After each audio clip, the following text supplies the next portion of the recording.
Hello friends, सबसे पहले आज आपको धनतेरस की बहुत बहुत बहुत शुभकामनाएं। और उसके बाद आज हम आपको बताएं कि हम आपको रिवीजन कराने जा रहे हैं किस चीज़ का। इंटरमीडिएट के लिए पी ब्लॉक एलिमेंट्स का रिवीजन कराएंगे, जिसमें हम 15th ग्रुप सबसे पहले दिखाएंगे। ठीक है, 15th ग्रुप के 35 to 40 क्वेश्चन आज बता देंगे और उसके बाद में आप इसको रिवाइज़ करिए। रिवाइज़ करने के बाद में कल इसके आगे के क्वेश्चन बताएंगे। तो 15th ग्रुप, फिर 16th, 17th और फिर 18th ग्रुप, इन ग्रुप्स को हम आपको रिवाइज़ कराते चले जाएंगे। एक एक करके रिवाइज़ करते रहिए। जो बोर्ड में क्वेश्चन आते हैं सिर्फ वही बता रहे हैं, इसके अलावा कुछ भी नहीं। और देखते जाइए और सीखते जाइए। तो देखिए, सबसे पहला क्वेश्चन है what is covalency of nitrogen in N2O5। सबसे पहले हम लोग N2O5 का स्ट्रक्चर बना लेते हैं। N double bond O N double bond O and O। यहाँ से यहाँ तक जो इसका बॉन्ड एंगल है वो 112 डिग्री है। और वैलेंसी हम लोग को वैलेंसी गिन लेंगे 1, 2, 3 एंड 4। यहाँ पर जो है ये पॉजिटिव चार्ज होगा, यहाँ पर नेगेटिव चार्ज होगा, इसी तरह से यहाँ पॉजिटिव और यहाँ पर नेगेटिव चार्ज होगा। तो इसकी वैलेंसी कितने होंगे, कोवैलेंट बॉन्ड जितने होंगे 1, 2, 3, 4। तो covalency of nitrogen in N2O5 is equal to 4। दूसरा है आपका what is the basicity of H3PO3 and why. तो H3PO3 का हम लोग स्ट्रक्चर बनाते हैं। देखिए, P डबल बॉन्ड O तो एक लगेगा ही, फिर OH एंड H। यहाँ पर कितने OH हैं, 1, 2। तो इसकी बेसिसिटी कितनी हो जाएगी, N is equal to 2। Basicity 2 होगी, क्यों? क्योंकि इसके अंदर 2 OH ग्रुप हैं। यहाँ पे लिख देंगे due to presence of 2 OH groups. ठीक है। तीसरा क्वेश्चन आपका है draw the structure of HPO3। देखिए, आपको बताया है कि यहाँ पर HPO3 होल थ्राइस का स्ट्रक्चर ड्रा करने के लिए आप एक हेक्सागोनल स्ट्रक्चर इस तरह से बना लीजिए। बहुत आसान। P फिर O P O and P। P के ऊपर एक डबल बॉन्ड लगा दीजिए और एक OH लगा दीजिए। यहाँ पर डबल बॉन्ड OH, यहाँ डबल बॉन्ड एंड OH। ये हो गया आपका HPO3 होल थ्राइस का स्ट्रक्चर। देखिए, नेक्स्ट क्वेश्चन है आपका कि which one of the PCl4 plus and PCl4 negative is not likely to be exist and why. तो यहाँ पर हम लोग इसका ऑक्सीडेशन स्टेट निकाल लेते हैं। PCl4 प्लस 1 और P प्लस Cl का -1 ऑक्सीडेशन स्टेट होता है इंटू 4 प्लस 1। P का ऑक्सीडेशन स्टेट यहाँ +5 आ गया। ठीक है, ये एक स्टेबल है इसलिए ये एग्जिस्ट करेगा। और PCl4 नेगेटिव, तो यहाँ पर जो है सॉरी पॉजिटिव है ये नेगेटिव, तो यहाँ इसका ऑक्सीडेशन स्टेट -1 हो गया। P का आपको निकालना है, P -1 into 4 is equal to -1। P is equal to 4 -1 is equal to +3। यहाँ पर +3 ऑक्सीडेशन स्टेट है, लेस स्टेबल है, इस वजह से ये एग्जिस्ट नहीं करेगा। तो हम लोग क्या लिख देंगे, PCl4 + 1 exist because in this ion the oxidation state of phosphorus is +5, therefore it can be exist, and in PCl4 negative the oxidation state of P is +3, therefore it is less stable and does not exist. Okay, next है complete the following equation। देखिए, P4 है, SO2Cl2 है, oxidation होगा हमेशा PCl5 बनेगा, तो आप PCl5 बना दीजिए और SO2 को अलग कर दीजिए। बस इतनी आसान रिएक्शन है। अब इसको बैलेंस करें, यहाँ पे 4 है इसलिए इसको 4 से मल्टीप्लाई कर दीजिए, 4 5 होगा 20। यहाँ पे 20 लाने के लिए इसे 10 से मल्टीप्लाई कर दीजिए, यहाँ 10 हो गई कंप्लीट रिएक्शन। ठीक है, हो गई कंप्लीट। नेक्स्ट है आपकी draw the structure of the following molecule H3PO2। यहाँ पर जब भी कभी फास्फोरस का आप एसिड बनाते हैं तो फास्फोरस के साथ एक डबल बॉन्ड करके ऑक्सीजन लगा दीजिए। बाकी बचा OH एक लगा दीजिए, यहाँ H1, यहाँ H1 हो गया H3PO2। अब आप ध्यान से देखिए यहाँ पे एक OH है, अगर कोई बेसिसिटी आपसे पूछ ले तो N इजिकल टू कितना हो जाएगा 1, इसकी बेसिसिटी 1 होगी। यहाँ पे दिया हुआ H3 इसलिए कन्फ्यूजन बिल्कुल नहीं, H3PO2 the basicity of H3PO2 is 1। Okay, next question चलते हैं। यहाँ पर लिखा है आपका कि the chemical reactivity of nitrogen is much less than that of phosphorus. तो यहाँ पर इसको एक्सप्लेन करना है आपको, आप बता देंगे कि nitrogen has triple bond,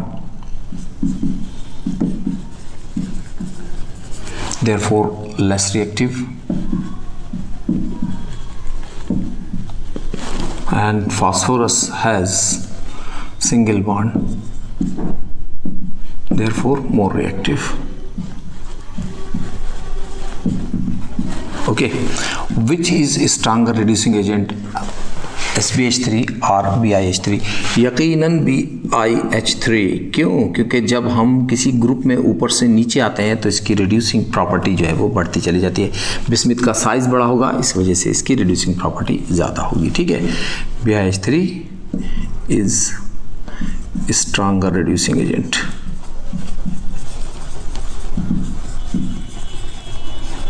okay, क्या है? NF3 is an exothermic compound which while NCl3 is not explain. तो देखिए NF3 में नाइट्रोजन और फ्लोरीन की जो बॉन्ड स्ट्रेंथ है वो ग्रेटर है फ्लोरीन की बॉन्ड स्ट्रेंथ से। That is why NF3 is possible, and जब कहीं बॉन्ड बनेगा तो एक्सोथर्मिक रिएक्शन होगी। ठीक है, यहां पर जब इसकी बॉन्ड स्ट्रेंथ ज्यादा है तो ये बॉन्ड फॉर्मेशन आसानी से होगा। That is why energy is released and that is why it is an exothermic. NCl3 में नाइट्रोजन और Cl की जो बॉन्ड स्ट्रेंथ है वो लेस देन Cl है, और इसी वजह से क्या होगा? एनर्जी इज रिक्वायर्ड, और जब एनर्जी रिक्वायर्ड होगी तो ये एंडोथर्मिक होगी, मतलब लेस स्टेबल। ओके, बात समझ में आ गई? यहाँ करें NF3 as an exothermic. Exothermic क्यों है? क्योंकि NF3 जो है वो आसानी से बॉन्ड फॉर्म हो जाता है, और इसी वजह से ये एक एक्सोथर्मिक है। Bond strength of NF is greater than FF। Bond strength इसमें NCl की बॉन्ड स्ट्रेंथ जो है वो लेस है Cl बॉन्ड स्ट्रेंथ के कंपेरिजन में, और इसी वजह से एनर्जी की जरूरत। हाँ, तो देखिए draw the molecular structure of N2O5 एक बार पहले भी बना चुके, दोबारा से फिर देख लीजिए। N double bond N O O N double bond N O 112 degree, इसको हम लोग ऐसे भी बना सकते हैं। N double bond N O O N double bond N O 112 degree. ठीक है, कंप्लीट द फॉलोइंग इक्वेशन। जब यहाँ पर होगा तो बन जाएगा आपका CuNO3 whole twice plus NO plus H2O। Balance करने के लिए यहाँ क्या लिख दीजिए 3, यहाँ 10 लिख दीजिए, तो यहाँ हो जाएगा 5 और यहाँ हो जाएगा 4 और यहाँ हो जाएगा 3। Okay, phosphorus has greater tendency for catenation than nitrogen। Why? तो क्या लिख देंगे? phosphorus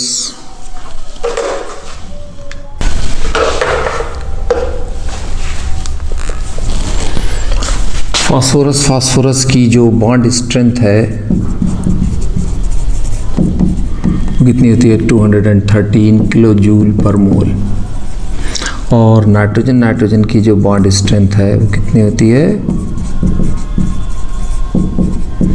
159 किलो जूल पर मोल। ठीक है, जितनी ज़्यादा बॉन्ड स्ट्रेंथ उतनी ही ज़्यादा कैटिनेशन पावर होगी। क्या लिख देंगे? That is why phosphorus has greater tendency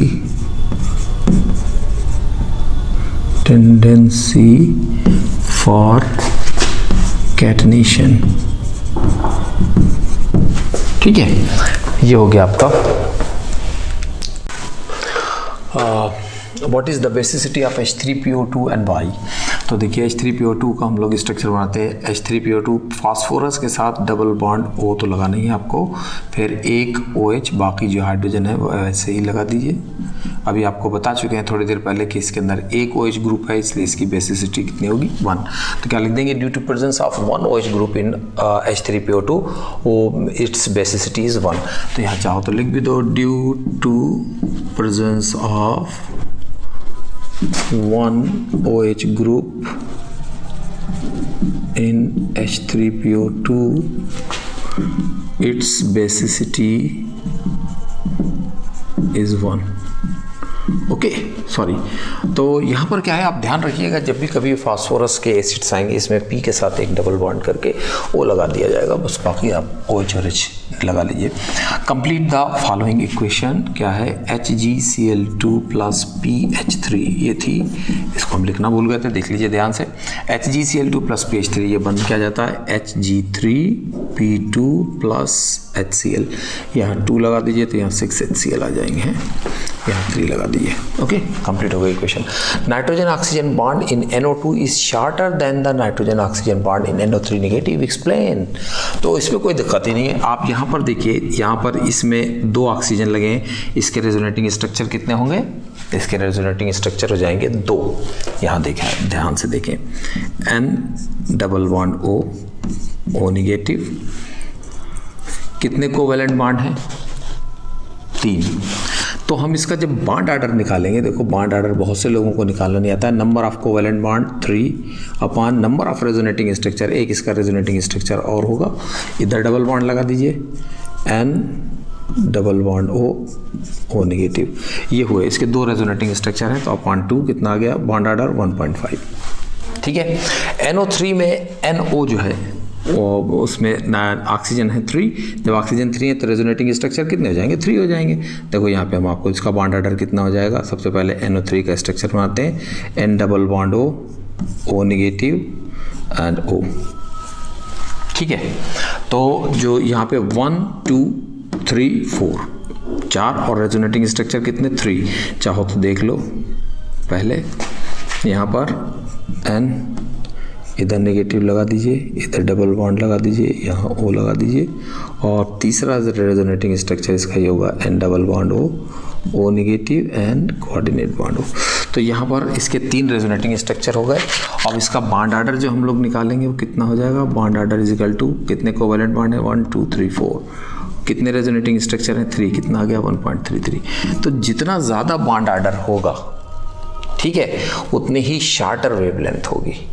जितना कम बॉन्ड आर्डर आएगा उतनी ही इस लॉन्गर वेवलेंथ हो जाएगी। जितने नंबर ऑफ रेजोनेटिंग स्ट्रक्चर कम उतनी ही बॉन्ड लेंथ शार्टर, और जितनी रेजोनेटिंग स्ट्रक्चर ज़्यादा उतनी ही बॉन्ड लेंथ लॉन्गर हो जाएगी। तो यहाँ पे क्या लिख देंगे, it has 2 resonating structure, that is why its bond length is shorter. It has 3 resonating structure, that is why its bond length is longer. Okay, उसके बाद में all the PCl bonds in PCl5 molecule are not equivalent, explain why. देखिए PCl5 का जो structure है वो कैसा होता है, ट्राइगोनल बाइपिरामिडल होता है। तो ये हो गया P, ये हो गया 3 Cl और ये हो गए 2 Cl। ये Cl, ये Cl, ये आपके एक्सियल बॉन्ड है, एक्सियल, और ये आपके इक्वेटोरियल, इक्वेटोरियल। ठीक है, ये आपका है 240 और ये आपका कितना है 202 पिकोमीटर। ठीक है, तो यहाँ पर इसी वजह से इक्वेटोरियल बॉन्ड लेंथ जो है वो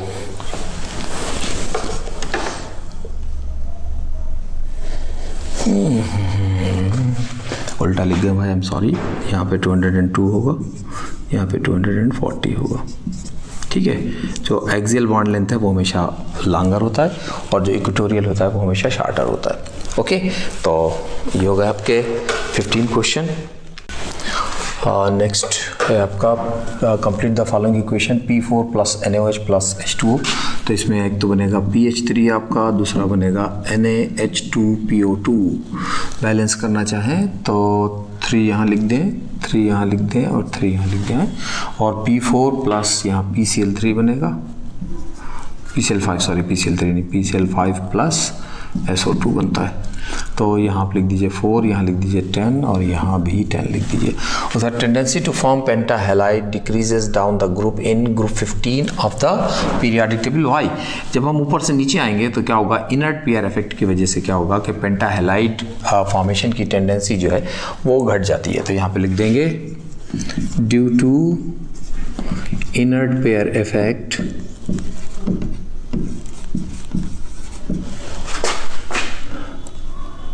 the tendency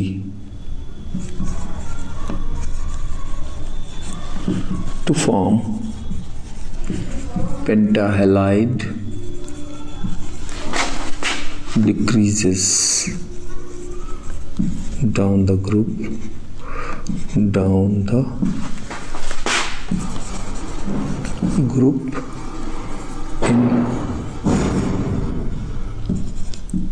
group 15 of the periodic table. Okay, जब हम ऊपर से नीचे आएंगे तो क्या होगा, इनर्ट पेयर इफेक्ट की वजह से पेंटाहेलाइड फॉर्मेशन की टेंडेंसी जो है वो घट जाएगी। फिर I2 से रिएक्शन होगी कंसंट्रेटेड HNO3 की, तो क्या बनेगा, HiO3 बनेगा, नाइट्रोजन डाइऑक्साइड बनेगा और वाटर बनेगा। तो यहाँ पर 2 है इसलिए आप इसको 2 से मल्टीप्लाई कर दीजिए। अब यहाँ पर आपको 10 से मल्टीप्लाई करना होगा, और यहाँ 10 से तो यहाँ भी 10 से 10 NO2 तो 6 और 20 10 33 10 दूनी 20 6 26 2 और 4 दूनी 8 26 34। ठीक है, बैलेंस हो गई। अगला है mention the optimum conditions for the industrial manufacture of NH3 by Haber's process. तो यहाँ हम लोग क्या लिख देते हैं, देखिए कि 500 डिग्री सेंटीग्रेड टेम्परेचर ले लीजिए और 350 एटमॉस्फेरिक प्रेशर ले लीजिए। N2 प्लस 3H2, ये जो आपके पेपर में लिखा है इसको आप नहीं देख रहे हैं, हम जो लिख रहे हैं वो देख लीजिए। N2 plus 3H2 Fe catalyst molybdenum promoter, और यहाँ पे 350 एटमॉस्फेरिक प्रेशर लेंगे हम लोग और 500 डिग्री सेंटीग्रेड टेम्परेचर ले लेंगे तो अमोनिया बन जाएगा। This is the Haber's process. अगर यहाँ पे आप FeO कैटालिस्ट लेते हैं तो फिर आप Al2O3 जो है उसको लेंगे प्रोमोटर के फॉर्म में, है ना, 200 एटमॉस्फेरिक प्रेशर लेंगे और 700 केल्विन जो है वो टेम्परेचर लेंगे। तो आपको उसे लेने की जरूरत नहीं, यही लिख दीजिएगा, ये भी ठीक है। ओके,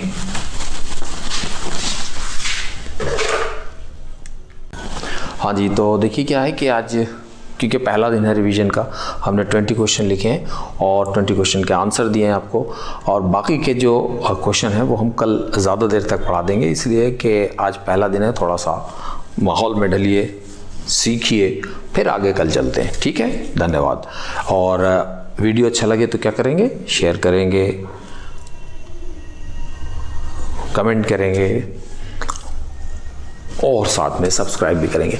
और ख़ास तौर से इन बच्चों के मम्मी पापा से हमारी एक रिक्वेस्ट है, अगर आपने इन बच्चों को मोबाइल नहीं दिया हुआ है तो आधे घंटे के लिए इन्हें अपना मोबाइल अपने सामने बैठ के दिखा दिया करिए, क्योंकि ये बेचारे रिवीजन करना चाहते हैं, इन्हें रिवीजन करने दीजिए। और प्लीज़ हमारे कहने से इनको आधे घंटे के लिए अपना मोबाइल प्रोवाइड कर दीजिए, please please please. Thank you.